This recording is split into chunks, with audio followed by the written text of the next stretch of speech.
Damai sejahtera Allah yang melampaui segala akal, itulah kiranya yang memelihara hati dan pikiranmu dalam Kristus Yesus Tuhan kita. Amin. Firman Tuhan yang akan kita dengar dalam Minggu Seksagesima pada hari ini 4 Februari 2024 tertulis dalam kitab Yesaya pasal 40 ayat yang ke-21 hingga ayat yang ke-31. Saya baca dari Alkitab terjemahan baru 2, demikian tertulis. Tidakkah kamu tahu? Tidakkah kamu dengar? Tidakkah diberitahukan kepadamu dari semula? Tidakkah kamu mengerti bagaimana dasar bumi diletakkan? Dialah yang bertahta di atas lingkaran bumi, yang penduduknya seperti belalang. Dialah yang membentangkan langit seperti kain dan memasangnya seperti kemah untuk dihuni. Dialah yang membuat pembesar-pembesar menjadi tiada dan yang menjadikan hakim-hakim dunia sia-sia belaka. Baru saja mereka ditanam, baru saja mereka ditaburkan, baru saja cangkok mereka berakar di tanah dalam, ia langsung meniup kepada mereka sehingga mereka kering dan diterbangkan oleh badai seperti jerami. Dengan siapa hendak kamu samakan aku? Seakan-akan aku setara dengannya. Firman yang Maha Kudus, arahkanlah matamu ke langit dan lihatlah siapa yang menciptakan semua bintang itu dan membawa segenap tentara mereka keluar sambil memanggil nama mereka semua. Oleh sebab ia maha kuasa dan maha kuat, tak satu pun yang tak hadir. Mengapa engkau berkata demikian, hai Yakub, dan berkata begini, hai Israel? Hidupku tersembunyi dari Tuhan dan hakku diabaikan Allahku. Tidakkah kau tahu dan tidakkah kau dengar? Tuhan itu Allah kekal, yang menciptakan bumi dari ujung ke ujung. Ia tidak menjadi lelah dan tidak menjadi lesu, tidak terselami pengertiannya. Dia memberi kekuatan kepada yang lelah dan menambah semangat kepada yang tiada berdaya. Orang-orang muda menjadi letih lesu, taruna-taruna jatuh tersandung. Tetapi orang yang menanti-nantikan Tuhan mendapat kekuatan baru. Mereka seumpama raja wali yang terbang. Dengan kekuatan sayapnya mereka berlari dan tidak menjadi lesu. Mereka berjalan dan tidak menjadi lelah. Demikian firman Tuhan. Horasma dirasugina. Terpujilah Kristus, karena kebaikannya kita boleh menjalani hari kehidupan kita seminggu yang lalu, boleh melewatinya dengan penuh sukacita, walau ada yang harus berjuang karena sakit penyakit, kegagalan, atau masalah-masalah dalam kehidupan keluarga, gereja dan masyarakat atau pekerjaan kita. Tetapi kita ditibakan di rumahnya yang kudus ini, memiliki harapan Tuhan akan memberi kekuatan baru bagi kita dari sabda Tuhan yang akan kita dengar. Karena sabda Tuhanlah yang akan menjadi penghibur, penguat, dan pemberi arah kehidupan kita memasuki hari-hari yang penuh harapan. Kita telah memasuki Minggu Seksagesima, 60 hari sebelum kebangkitan.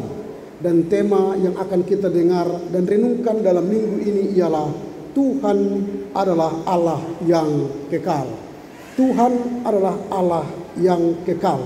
Pernyataan ini muncul dari sebuah pergumulan dari kehidupan seorang Nabi Yesaya yang menghadapi banyak rintangan pergumulan untuk membawa umat Israel tetap setia melayani Tuhan. Bangsa Israel dikenal dengan bangsa yang tegar tengkuk, yang selalu melawan terhadap Allah. Tetapi seorang Nabi Yesaya berjuang untuk menyatakan kepada umat Israel bahwa Tuhan adalah Allah yang kekal. Pertanyaan kita sekarang, mengapa Yesaya menggambarkan Tuhan adalah Allah yang kekal? Karena pada zaman itu ada banyak sesembahan Israel yang mereka sembah, seperti dewa-dewi buatan tangan manusia. Mereka lebih percaya kepada Baal-Baal yang mereka buat sendiri untuk disembah. Tidak percaya kepada Allah Abraham, Ishak dan Yakub. Artinya Yesaya menghadapi penyembah-penyembah berhala. Lalu orang Israel diajak oleh Yesaya untuk membandingkan kuasa dari Allah yang hidup dengan kuasa dewa-dewa yang dibentuk oleh tangan mereka. Artinya Yesaya memberi harapan baru. Yesaya memberi sebuah penghiburan dikala umat kehilangan arah, dikala umat menghadapi pergumulan. Dari siapakah kekuatan yang akan kami peroleh? Dari siapakah kekuatan untuk menolong kami menyelesaikan penghukuman di Babel ini? Ini menjadi harapan baru yang disampaikan oleh Yesaya. Tuhan Allah, Allah yang kekal, ini hendak memberikan sebuah harapan bahwa Allah yang hidup itu adalah kekal. Tidak seperti Allah dewa-dewa atau Baal. Dia hanya dibentuk manusia, tetapi dia akan hancur seturut dengan zaman. Tetapi Allah yang hidup kekal dan tidak akan pudar sampai selama-lamanya. Ini yang kita lihat. Jadi Yesaya mencoba menjelaskan itu supaya apa? Supaya umat Israel kembali menyembah Allah Israel. Nah, pertanyaan kita selanjutnya ialah bagaimanakah cara Allah untuk menunjukkan kuasanya sehingga umatnya percaya bahwa dialah Allah yang kekal, bahwa dia adalah Tuhan yang kekal, bukan bentukan tangan manusia, bukan Baal, bukan dewa-dewa yang mereka temukan di pembuangan Babel itu. Bagaimana cara Allah? Cara yang pertama, kalau kita baca ayat 21-22, pertama penghiburan yang diberikan Allah memberikan bahwa Allah adalah agung. Allah adalah agung. Kalau kita baca ayat yang ke-21 dikatakan begini, tidakkah kamu tahu, tidakkah kamu dengar, tidakkah diberitahukan kepadamu dari semula, tidakkah kamu mengerti bagaimana dasar bumi diletakkan? Artinya keagungan Tuhan hendak dia nyatakan, yang menciptakan langit dan bumi dan segala isinya ialah Allah Israel. Dasarnya itu kokoh, tidak bisa digoyang oleh siapa. Itu makanya penulis atau Nabi Yesaya hendak menjelaskan bagaimana cara Allah supaya dia menjadi Tuhan yang kekal. Diperkenalkanlah keagungan Tuhan. Kita terkadang lupa menyatakan bahwa Allah itu agung karena jarang kita melihat ciptaan Allah yang agung ini. Mungkin sepanjang hidup kita jarang menengadah ke langit. Pagi-pagi atau siang hari atau malam hari kita menengadah ke langit, melihat betapa banyak bintang-bintang di angkasa sana. Kita mungkin boleh merenung siapa yang meletakkan bintang di atas sana. Kok bisa ya dia ada di sana? Kalau kita tonton galaksi bumi ini, bagaimana galaksi ini berputar dan bagaimana bumi ini berputar, matahari berputar, maka kita akan sampai pada pernyataan Tuhan itu agung. Tetapi karena kita malas melihat keagungan Tuhan melalui ciptaannya, maka kita sulit menyatakan Tuhan itu adalah Allah yang kekal. Coba kita lihat apa yang terjadi 2023 yang lalu di daerah Samosir. Tidak pernah terbayangkan kita sebuah kampung bisa ditutup oleh batu-batu besar dan mematikan 12 orang penduduk setempat. Dan batu-batu besar itu di mana berhentinya? Di depan gereja Santo Mikael. Tidak sampai ke Danau Toba batu itu berhenti, tapi berhenti di gereja Santo Mikael. Menakjubkan bukan? Lalu akhirnya orang Katolik membuat ibadah di sana berterima kasih kepada Santo Mikael yang menghentikan batu itu pas persis di depan gereja. Ini kemahakuasaan Allah dan keagungan Tuhan yang terkadang kita rusak karena nafsu untuk kaya, untuk mendapatkan keuntungan dari bumi, sehingga bumi bukan lagi agung karena telah kita rusak dengan perambahan hutan. Habislah kayu-kayu besar di atas kaki bukit di gunung-gunung yang ada di Samosir karena kayunya ditebang oleh TPR. Akhirnya tidak ada lagi akar-akar yang mengikat tanah-tanah yang penuh dengan batu-batu itu. Lalu akhirnya muncullah murka dan tanah pun berguling-guling dengan batu-batu besar. Keagungan Tuhan akan kita rasakan tatkala kita melihat Tuhanlah yang mencipta langit dan bumi baik adanya. Karenanya kita harus memelihara bumi dan segala ciptaannya supaya mendapatkan kebaikan kepada kita. Kita bernafas mengeluarkan CO2 dibutuhkan sebagai makanan para tumbuhan, dan tumbuhan bernafas mengeluarkan oksigen. Itulah yang kita hirup di dalam tubuh kita supaya kita sehat dan panjang umur. Tuhan telah membuat sirkulasi yang baik, keagungannya dinyatakan kepada kita. Itu bukti bagi Yesaya Tuhan itu adalah Allah yang kekal. Yang kedua ialah pemberian kekuatan dan pertolongan. Manusia sejatinya mudah lemah, lelah dan sakit sehingga tidak mampu melakukan tugasnya secara baik. Teruna-teruna aja dikatakan di teks pun lelah. Sejatinya teruna-teruna ini bersemangat, tetapi mereka pun bisa lelah. Tetapi kendati kita mengalami kelelahan, Tuhan akan memberikan kita kekuatan dan penghiburan. Itu bukti bagi Yesaya bahwa Tuhan itu adalah Allah yang kekal. Jika kita setiap hari konsisten meminta kekuatan baru dan penghiburan baru kepada Tuhan, maka Tuhan akan memberikan kekuatan itu setiap hari kepada kita. Setiap kita bangun tidur, kita memohon kepada Tuhan kekuatan baru, membaca teks-teks suci melalui almanak HKBP, dan kita berdoa, bahkan digenapi dengan bernyanyi, maka kita akan diberi kekuatan menghadapi seluruh pergumulan hidup kita. Tetapi kita kadang-kadang lemah. Karena apa? Kita tidak memberi makan tubuh rohani kita. Hanya peduli dengan makanan jasmani 3 kali sehari, pagi, siang, malam. Memberi minum, memberi jus, memberi vitamin. Hanya ke tubuh yang mudah mati ini. Tetapi tidak memberi makanan kepada roh kita yang mudah lelah menghadapi pergumulan ini. Karena itu kita butuh penghiburan dan kekuatan melalui firman Tuhan yang kita makan setiap hari. Kalau bisa, kalau 3 kali makan setiap hari, maka baca teks firman Tuhan pun kalau bisa 3 kali sehari. Tapi di almanak kita kan 2 kali sehari kan, pagi dan malam. Itu pun kalau kita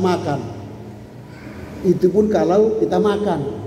Sehingga tubuh kita yang tegar, tapi roh kita lemah.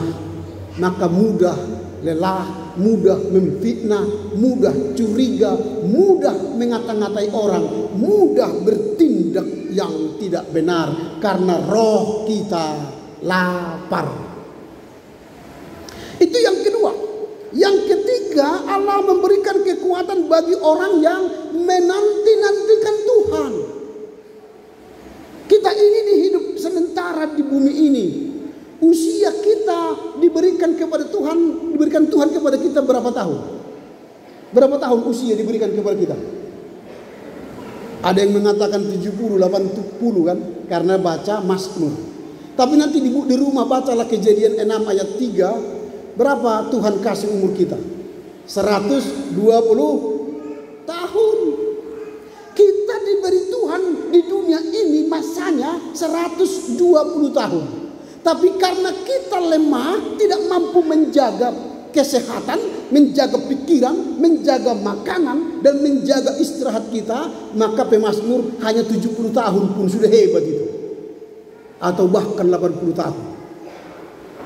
Artinya dalam usia yang sementara ini, apakah kita menanti Tuhan?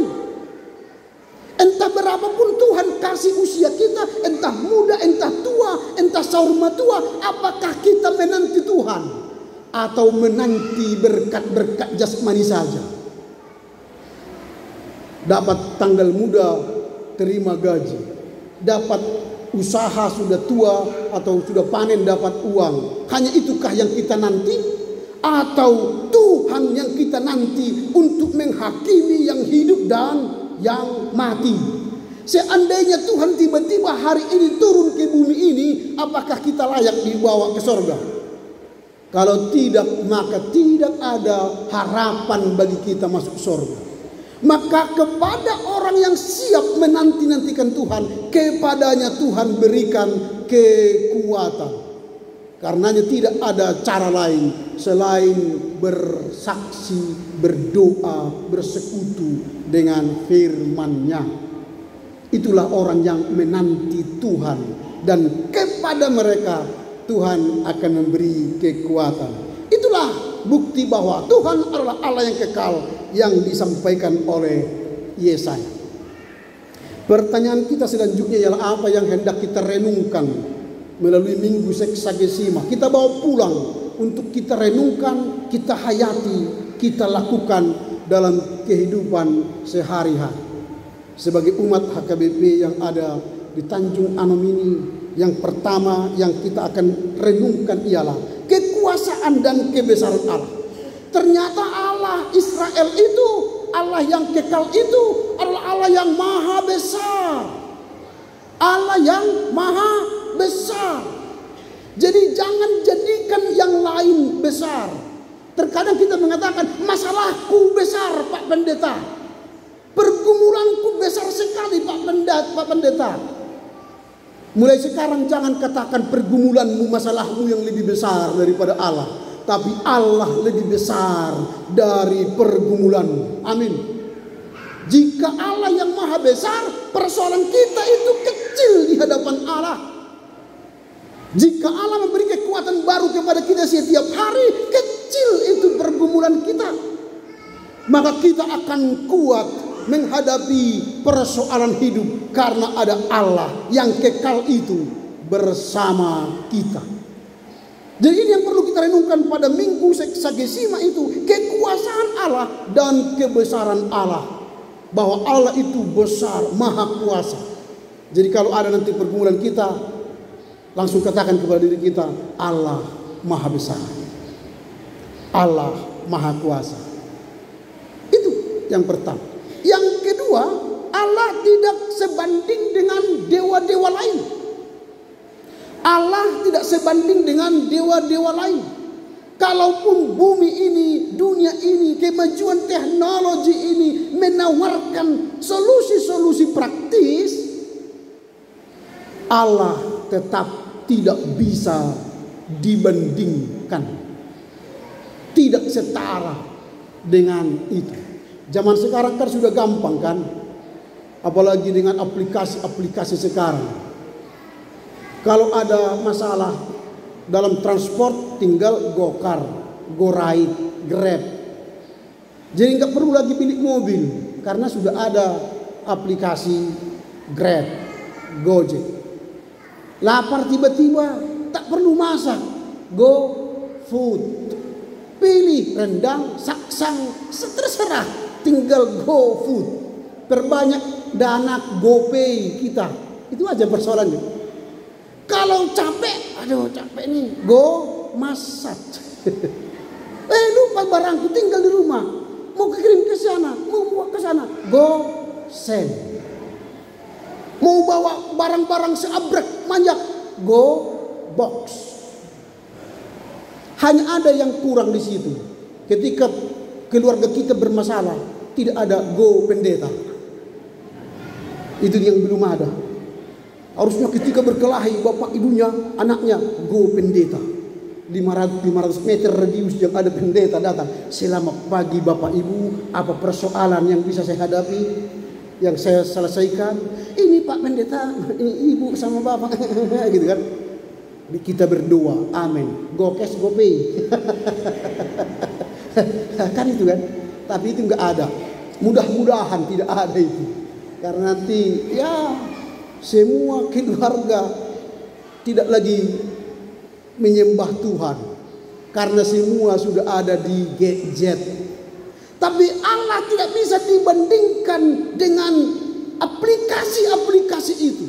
Karena Allah lebih hebat daripada aplikasi-aplikasi teknologi. Karena GoSend, GoFood atau apapun itu tidak punya hati, rasa, dan roh. Itu bedanya.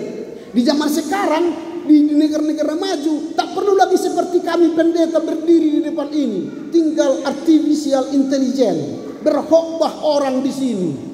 Mau khotbah yang apa? Kocak, khotbah sedih, khotbah yang berapi-api, khotbah yang berair-air, bisa di setel. Pendetanya mau ganteng, mau cantik, mau putih, mau hitam, bisa di setel. Mau cepat, mau lambat, mau lama, bisa di setel. Bedanya hanya khotbahnya tidak punya rasa dan roh. Karena firman yang diberitakan oleh setiap pengkhotbah di depan ini ialah firman yang digumuli, dibaca, direnungkan, dan dihidupi. Dan ketika itulah disampaikan kepada umat. Itu yang kedua. Yang ketiga, yang terakhir, Allah sumber kekuatan untuk yang lemah. Kita berpotensi lemah karena kita manusia. Tidak ada manusia yang kekar, mulai dia lahir sampai mati kekar, enggak ada. Dia lemah, bertumbuh kekar, lemah, surut dan mati. Tetapi kalaupun tubuh kita berubah-ubah kekuatannya, jika Tuhan yang kekal itu ada bersama kita, maka kita terbang bagai Raja Wali. Burung Raja Wali itu mengapa diibaratkan dalam teks hari ini?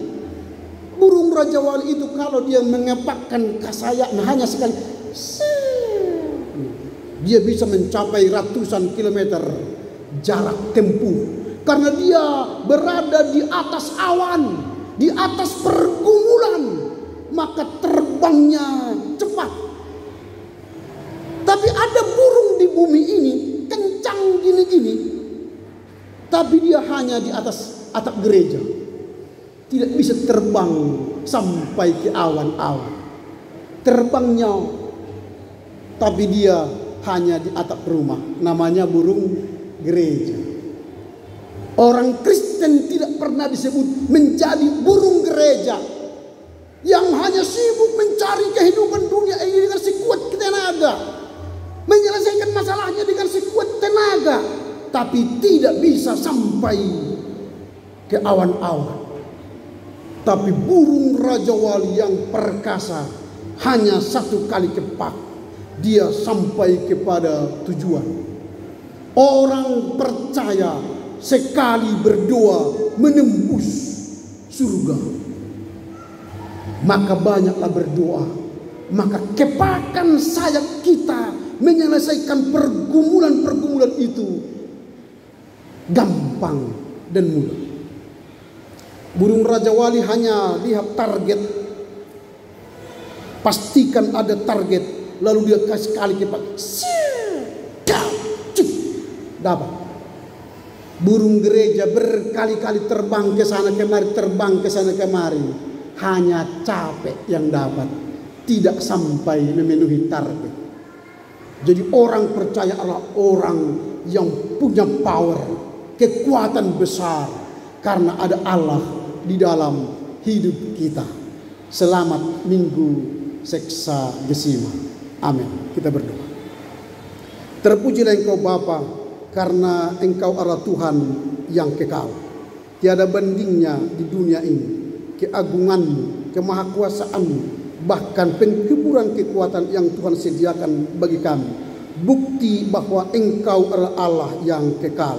Karena itu kami yakin dan percaya kekuasaan, kekuatan di dunia ini hanya ada padamu. Dan kekuatan itu pun akan ada pada kami tatkala kami menanti Tuhan di hidup yang sementara ini. Tuhan, mampukan kami mengerti, memahami, dan melakukan firman-Mu dalam kehidupan kami sehari-hari di dalam Kristus Yesus. Amin.